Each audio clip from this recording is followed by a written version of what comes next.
This is Inside Mside, your favorite podcast for all things Morningside.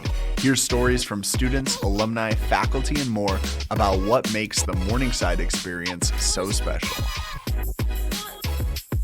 Welcome to another edition of Inside Mside. I'm your host, Alex Waters, Director of Alumni Engagement. Always excited to be bringing you some cutting-edge breaking stories or just updating you on things happening at Morningside, whether it's with faculty, staff, students, or alumni. I'm just excited to be here and talk with all of you.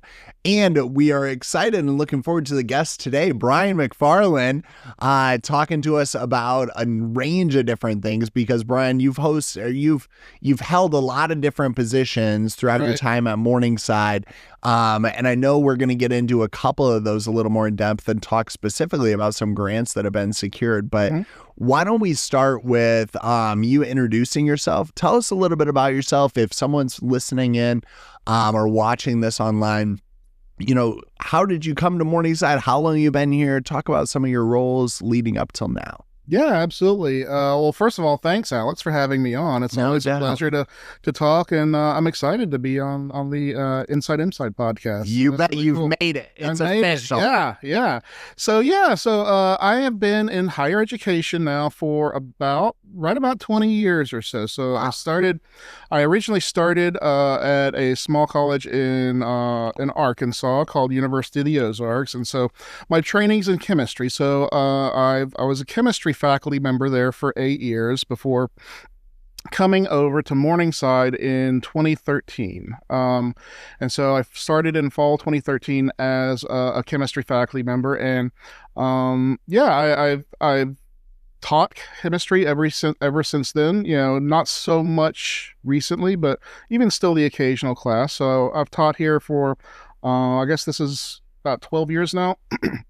And then midway through that tenure, I was named the department head for biology chemistry, which then merged with mathematical sciences at the time. So I was the head of the natural and mathematical sciences department for a few years. And then a few years ago, I transitioned into academic affairs. So I work in the Department of Academic Affairs as the Associate Vice President for Academic Affairs. And so I've been mostly administrative since that, but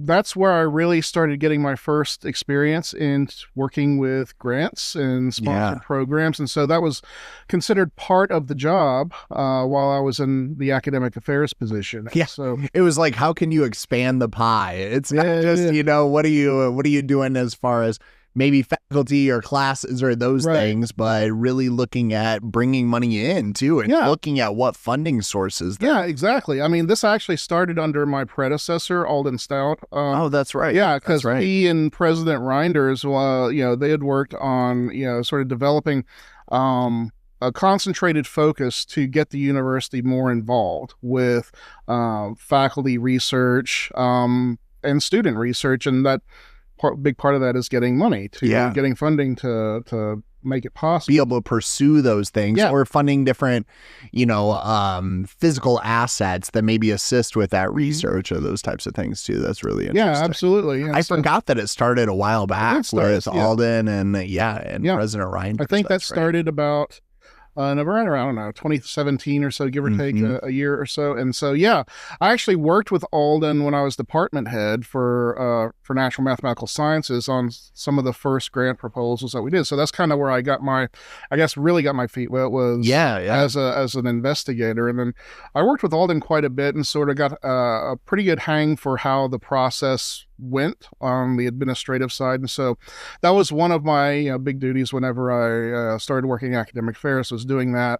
And we've had a lot of success with it. And so we eventually kind of reached a point where we had kind of maxed out our growth with the resources that we had, because this, at the time, this was like 1/3 of that position's job. And so, it's kind of... Yeah, it's at a small institution like Morningside, you wear many hats hats. You wear many hats. And so, yeah, in addition to different roles and responsibilities, grants were becoming a bigger part of that. If you went to Morningside, you know, and you're an alum of this institution, or, you know, a current student, or at least are familiar with the area, you know that Morningside is really a powerhouse in the Siouxland community and really an engine that is a driving force, whether you're talking workforce or otherwise.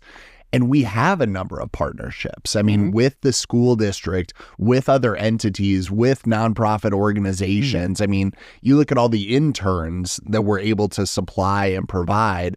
And I think there is that cross-cultural, or at least that educational opportunity. So it makes sense maybe then for those research components to be able to leverage those relationships as well. Yeah, definitely. And that's what we hope to do over the next, I guess, 4+ years. So that's remaining in the grant. So yeah, we developed an idea and worked on it along with our consultants at McAllister and Quinn, who helped us out. And we ended up getting an award, receiving an award. So pause before I don't want to like bury the lead or, you know, build suspense. But so take me through this. So you were a professor of chemistry and then department head, and then working more and more into this role, kind of working with grants. And now we applied for a grant to establish this, and remind me the name. The Office of Sponsored Programs. Office of Sponsored Programs, kind of focused on grants, with the idea that we would have 3 employees focused on this. And then your title evolved into... So yeah, I am the director of sponsored programs. So of the aforementioned 3 positions, I'm the director position. Okay. I still also serve as the dean of arts and sciences. That's right. So, again, many hats. Many hats. Yep. So that's my position now. And then we hired 2 other people successfully this year. Great. By the way, we got the award, just going through the timeline. So now going back, I don't want to skip ahead. Yep, we were able to get that award to really establish this program, right? To actually put what you had kind of created or espoused in your mind, that of what you wanted to implement. And then we won the award. How much was that initial to get this center started? Yeah, we were awarded $2.76 million. Wow. Over a period of 5 years. Wow. And so the grant period officially started on January 1st of this year. So we've been going at it for about 8 months now or so. And so we've made excellent progress. We started the office on January 1st, and so in that time we've gotten all 3 positions filled. Great.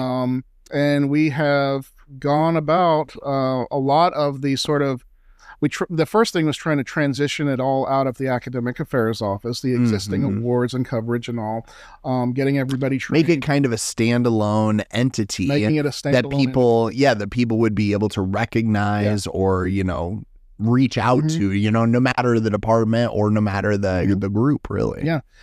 Let's take a step back and recap.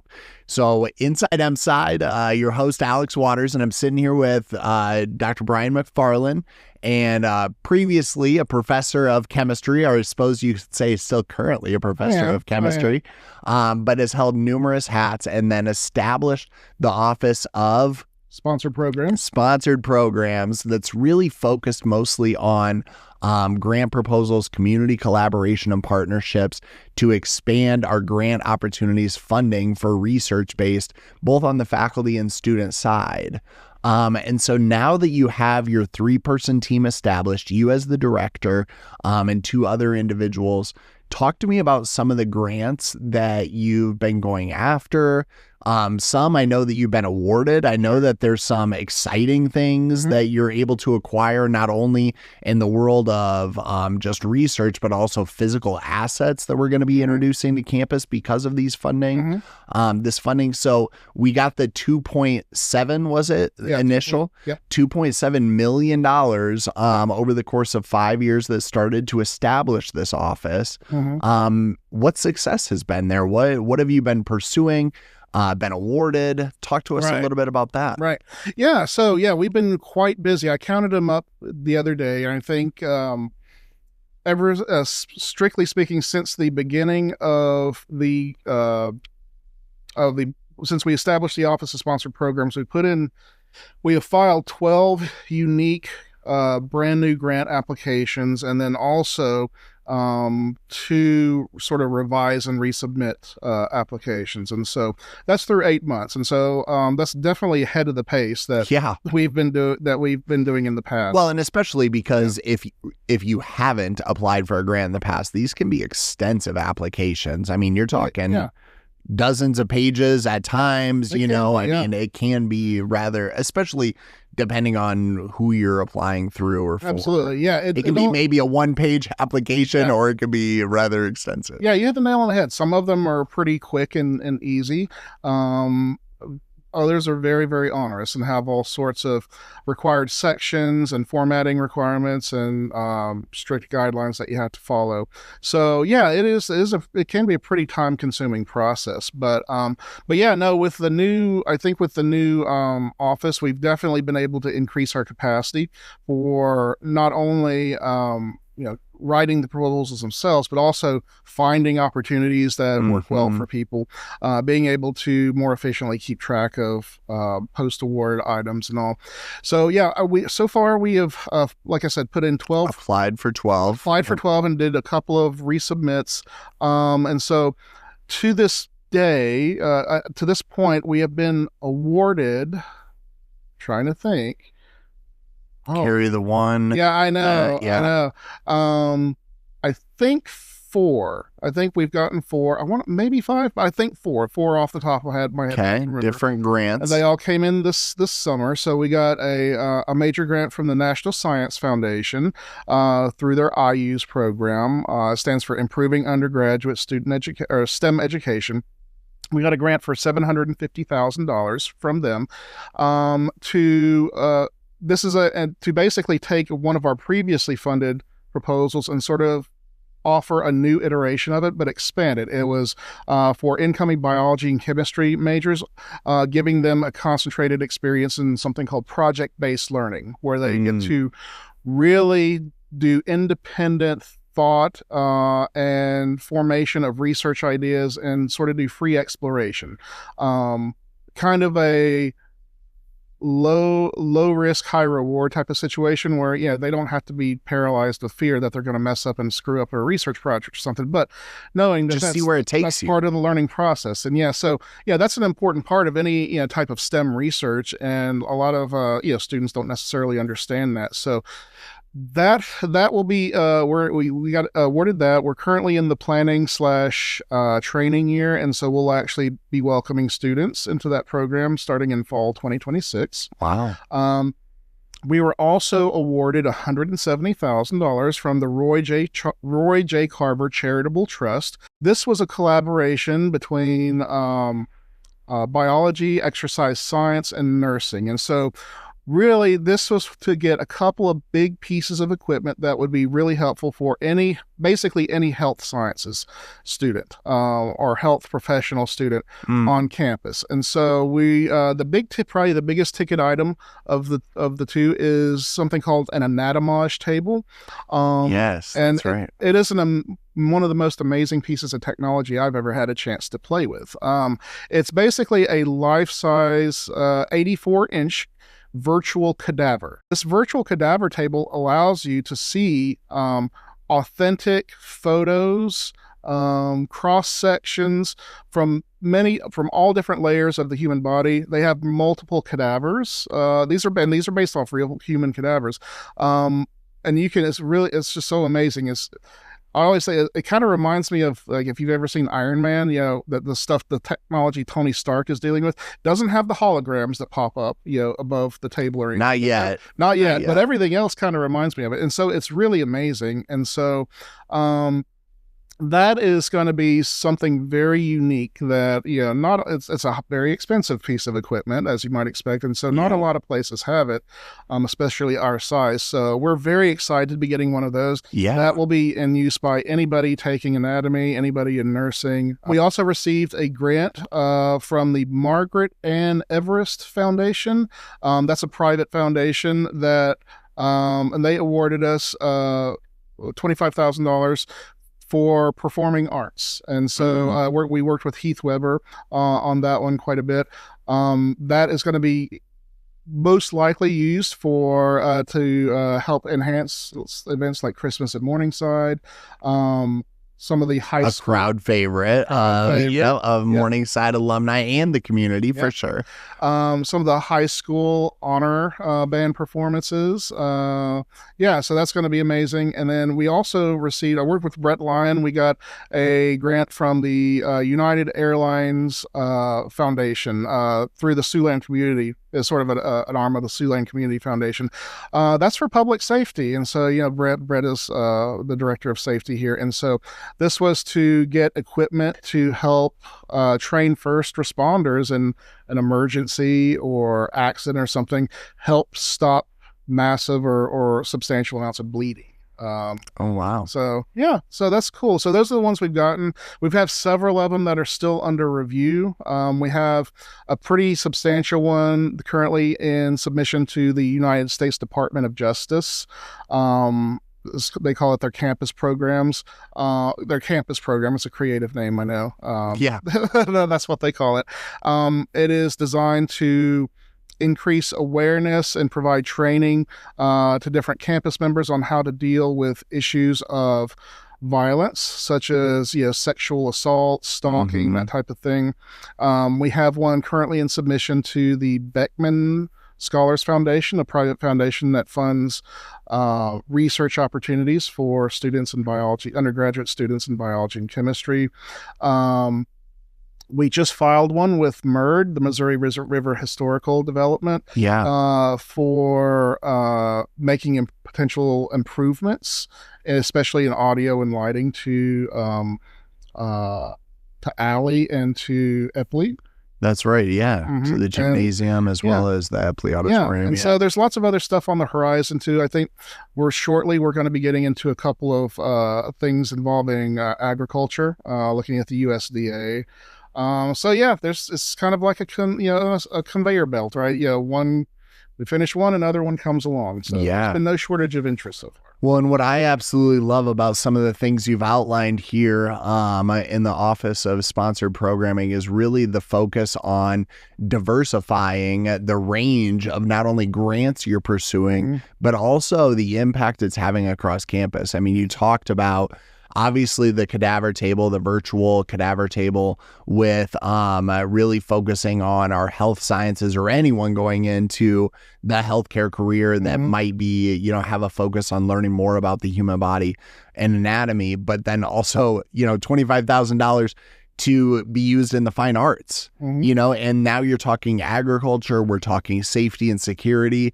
I think that that's what I've loved about the focus of what you're doing and what your office is doing here on Morningside is it's not just focused on one aspect of research. It's focused on how can we overall impact the overall community, both of Morningside, but also around us. Yeah. And that's, going back to kind of the heart of, the NSF granted program, they want, and we do too, we want to see the love get spread around, right, so to speak. We want to see, expansion of faculty and staff involvement and interest in research. And not only even just in research specifically, but, special projects, basically initiatives that we got to have money for that is hard to find, right? Yeah. And so, like I said, we're getting a lot of interest from different areas, and I guess it's been great to see. That leads me to my final question that I would have is just,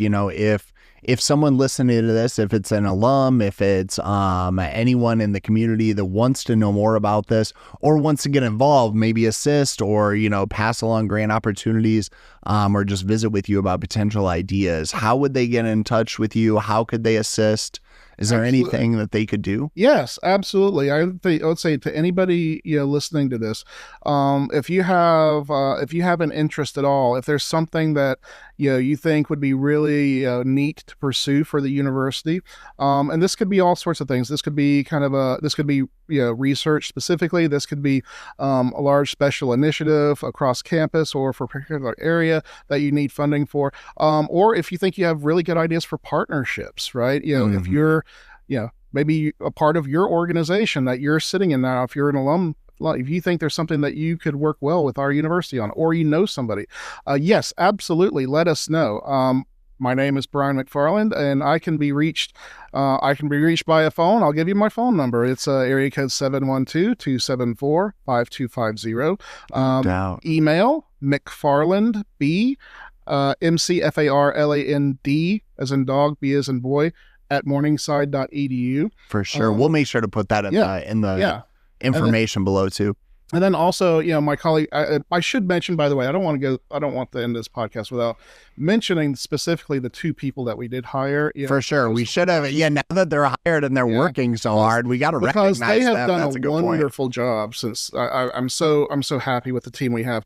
And this is the first one I'll mention is Ryan Allen. He is our, coordinator of collaborative research. So he's really focused on kind of the collaborative aspect of this. He's definitely another one, I think, if any of you happen to know Ryan, he's another one to get in touch with as well. For sure. And we can link that. Yeah. We can link those. Yeah. So, that information below. I mean, I've known Ryan for years. Yeah. I don't know if you knew that, but I've known him outside of this organization, and so I was able to meet with him and talk about potential partnerships. Yeah, but he's in the community. He's been in the community for years, done lots of amazing things, and so he has been super just like hitting the ground running as far as just energetic and passionate about what we're doing. Yeah, and so I would say contact him as well. And I also, this is not so much for for developing new ideas, but I just want to mention also Jennifer, or Jen as we call her, Jen Kaiser. She actually works remotely out of Cedar Rapids, but she's been our post-award person, and she's been an absolute godsend. She comes with a wealth of knowledge from a background in financial aid, and has been just absolutely instrumental in working to sort of develop and sort of streamline and reorganize some of the policies that we have here, and has made the process of post-award reporting, guideline compliance, etc., just so much smoother. And so you have to have that detail-oriented person. Yes, very, very much so. And so she's been awesome. It's been a great team to work with. Great. Well, Dr. McFarland, I mean, I think it's pretty impressive bringing in multi-million-dollar grants, not only to get the program going, but also to continue. And it sounds like you're aggressively pursuing a lot of grants. You've been awarded some amazing ones that are going to transform and impact this institution and students' experience here and the community overall. So I appreciate the work that you're doing. I know that it's transformed or changed throughout your time at Morningside, and I'm just continually excited about the direction we're going, and can't wait to hear more grants that are going to be coming in the future. So yeah, me too. And also, I think the last shout out I want to give too is also none of this is possible.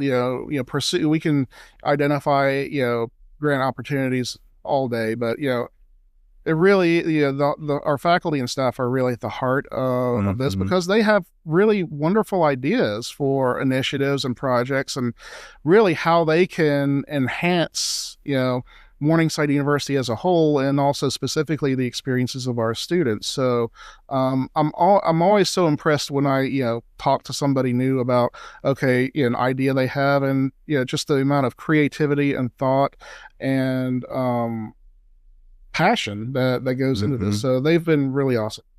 That's awesome. Well, I've always thought of Morningside, especially with research focused, the Palmer Research Symposium, and then some of the individual research that's come out of this place, specifically with Alzheimer's and other things going on. And so I've always been impressed, but it sounds like the sky's the limit, and we're just going to continue to expand that. That's really exciting. So thank you so much for taking time to elaborate a little bit on the incredible work that you're doing in this Office of Sponsored Programming, the grants we've been able to secure, and I just can't wait to hear what's coming in the future. So thanks very much for having me, Alex. It's always a pleasure. No doubt. Thanks for tuning in to Inside Mside.